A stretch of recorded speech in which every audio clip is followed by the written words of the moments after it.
Thanks for listening again to Scout Around, our weekly podcast show in which I look back at the pre-selection shows we have had last weekend. After Germany picked the voice winner Jamie Lee Kriewitz for Stockholm and the United Kingdom chose Joe and Jake with You're Not Alone midweeks, things really speeded up on Saturday. 7 shows with 5 national finals. I'll start it off with Moldova, since our editor who watched that show also was at the venue for the UK national final on Friday. That's Brandon McCann. Brandon, how was the vibe to start things off in the United Kingdom? I think it was absolutely crazy, like the amount of people that were there, and they were absolutely very passionate about the show. It was really a breath of fresh air, and I'm really glad that the UK and BBC specifically have decided to go back to a public format. In recent years, we all know the UK had some very bad results at Eurovision, of course. Do you think Joe and Jake will be the guys to turn it around?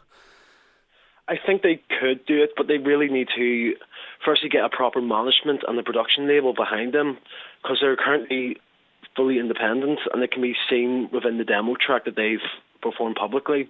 If they can get the proper songwriter on board to revamp the song, it could be a very good performance. Definitely for Stockholm, yeah.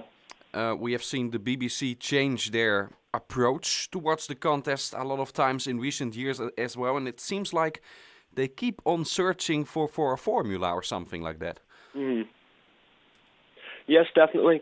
They're definitely trying new things each year, but the great thing about this year is they're definitely taking a step up and listening to the feedback that the fans are giving, because the British public especially are very passionate about the show, the ones especially related to Eurovision. And for years we've been saying that the internal selections haven't been working out, because it's not... So it worked with Andrew Lloyd Webber in his case, but that was just the right times at the right moment. Things just went together. Afterwards, it really just started to go downhill. And in the end of the day, it should be the song, and the public should be allowed to choose that entry. And I think it could be a good result for UK in 2016. Yeah, finally, about the UK, there was also a special moment in thoughts of Terry Wogan, of course, who passed away recently. How was that when you were there at the scene? How was the atmosphere? I think it was executed very well and very respectfully as well. It's still quite recent since his death, and you can tell that speaking to a lot of the fans, especially throughout all the events that were organised and the press conference afterwards, there was still quite a lot of sadness regarding his death, but there's also a lot of strong memories and strong upholding for the man who really brought UK into the public eye for the first time. He really revolutionised the show from there on in. So, Brandon, you also watched 2 semi-finals and a grand final in Moldova this week. Right. Did they pick the right winner, in your opinion? Definitely. I think it's the only song that really stood out in terms of the commercial track, the way it was produced. And I know, speaking to Lydia personally, that she was really interested in getting back, especially since last year. And she got a really good team behind her, even some Swedish ones, but Moldova in the past seemed to be fine with including some foreign songwriters into the track. Current standpoint is that they're going to revamp the song a little bit more and really try to get that really good fresh vibe, and the production and the performance itself for Stockholm should be something to look forward to. Yeah, please refresh my memory. What happened with her in Moldova last year? How did she do? She was one of the fan favourites, but after Edward won, it was quite a shock win for him. Everyone thought that she was going to be the winner with her own song. Yeah, indeed. And now Moldova hasn't made the final 2 years in a row. Is this the song, or better put it, the act that can give them a place in the final again? I think it'll depend on her placing in the semi-final. She's in semi-final 1. She'll be forming first half of the first semi-final. So right now it sounds like she has a good chance of getting through, but there's still songs to be decided. And if she's chose up in the front of the row, it might not work in her favour. But with the new voting change, it could help her song stand out more. And if it's going to be public televotes, help her get through, which I imagine it will be compared to jury, then I think she has a stronger chance than Moldova's had previously of getting through. Do you think they will keep the gimmick or the act they have with the backdrops and the LED walls shoving around and stuff like that? I hope not. Considering in the past that Moldova have tried very hard to revolutionise what they've done previously in national finals, because they definitely don't have the right venue and the right lighting and equipment necessary to do it. They will angst it up quite a lot of level and hopefully take away any sort of gimmick, because it's ruining the only chance the song has of actually being a commercial hit. Okay, you think this song actually doesn't need a gimmick at all? No, I think it's strong enough as it is. Vocally, she's very good. She's not perfect, especially in the high notes. But if she just actually has the confidence to do it on her own, it could be a very well enough show. But of course, they're going to have some sort of gimmick involving stars, most likely. And if they do it in a good enough taste, it could perform well, be executed definitely in a professional manner. Thank you, Brandon McCann. Not only Moldova picked their Eurovision act last Saturday, 4 other nations did that as well. Among them, Norway. They have picked Agnete for the contest in their neighbor country, Sweden. Her song Icebreaker got a massive amount of points in the superfinal and was the clear winner in Oslo. Nusha Derenda and Regina failed to represent Slovenia again. They were sent home by the jury in EMA 2016 as Raven and Manuela got to a superfinal, and televoters then chose the country song Blue and Red by Manuela as the Slovenian song for Stockholm. Finland will go disco in Sweden with a lot of girl power from Sanja. Her stamping song Sing It Away was the winning entry of Uden Musiikin Kilpailu this Saturday. And Freddie and his song Pioneer was victorious in the final of A Dal in Hungary. He was the favorite beforehand and lived up to the expectations. Last week, our chief editor, Steef van Gorkum, already predicted this win for Freddie. So, Steef, we have to give you our compliments for that. Thank you. Yes, I mean, it was not just me, to be fair, who predicted Freddie as the winner. He was the big favorite, not just in the polls and stuff like that, but also he was the favorite of both the juries and the televoters. And this is why he won, because this is what you need to win A Dal in Hungary. The song Pioneer is a big hit in Hungary already. I guess that did help him a lot.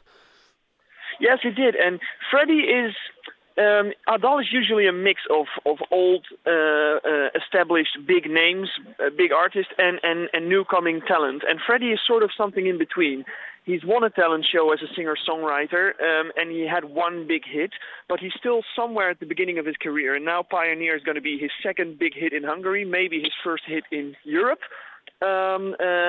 Yeah, of course, the fact that the song was already played on the radio helped him a lot winning this competition, especially in the final televote, which decided in the superfinal for 100% who represents Hungary in Eurovision. Is it the best choice for Eurovision? Because we had a couple of other songs in A Dal this year. Very special, very ethnic, like Ola Gergő's song. Is this the most suitable one for Eurovision? Well, we will never know. That's the thing with pre-selections. You never know because only one ends up going, and that's what you have to do it with. I think Ola Gergő's song was the one that could have brought them the most success at Eurovision because it was just a little bit more special, just a little bit different. He released a different version specifically for the final. He received some jury comments that the refrain was not danceable enough, and he created an extra beat on it. I thought it made it even stronger. His performance was really strong because so it's a gypsy kind of dance song with violins in it and everything, and he dances traditional dance as well. And he is a good dancer, but even more importantly, he could sing at the same time really well as well. And I think juries would have appreciated that if he would have gone to Eurovision. Now it's Freddie, which is still, in my opinion, a very good choice. It was a strong national final. They had several options. Maybe this wasn't the best in my opinion, but it's still a very good opportunity for Hungary to come up with a good result again. The people who followed your live blog this weekend, they could have read about the horrible night for András Kállay-Saunders, who represented Hungary before. Technical failures. What happened exactly? Yeah, it was, as he said himself, it was the worst nightmare of his life.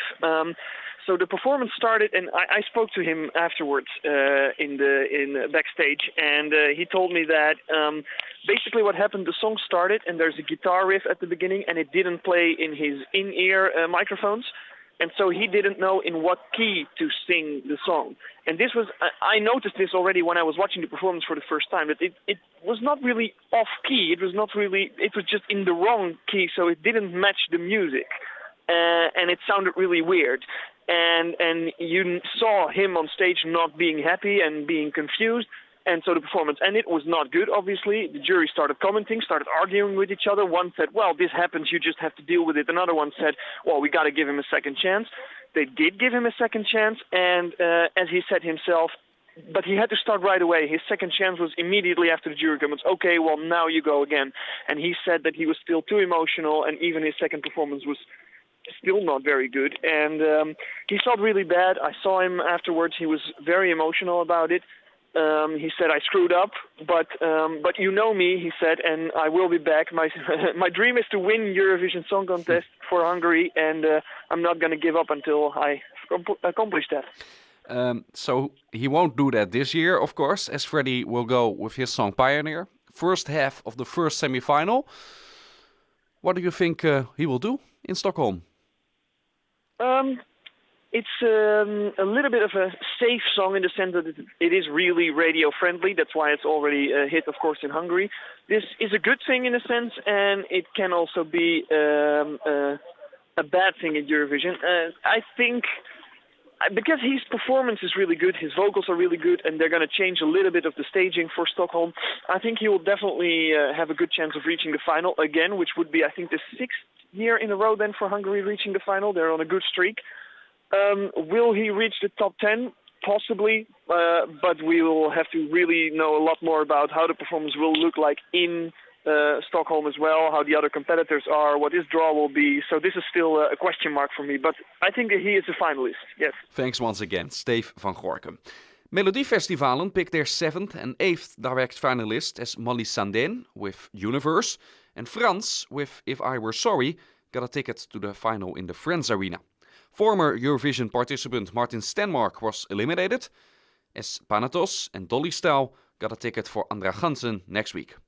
Lithuania has 8 acts left, now that Milda and Saulene had to leave the show before the semi-finals. Donny Montel and Aiste Pilvelite remain the big favorites for the final in 2 weeks. And their northern neighbors in Latvia will give Aminata another try. Not on stage, but as the composer of the song Heartbeat. Singer Justs won the final of Supernova this Sunday, and he will go to Sweden in a couple of months. The 4 finalists in the talent show The Next Star of Eurovision in Israel are known as well.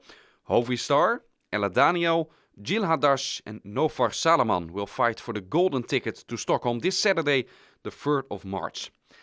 Join us again next week in a show which will be filled with pre-selections from Armenia, the Netherlands, Montenegro, Russia, our own Australia of course, and Estonia, Poland and Romania will also have their national finals. Stay tuned this week to ESC Daily and make sure you miss nothing about the Eurovision Song Contest 2016.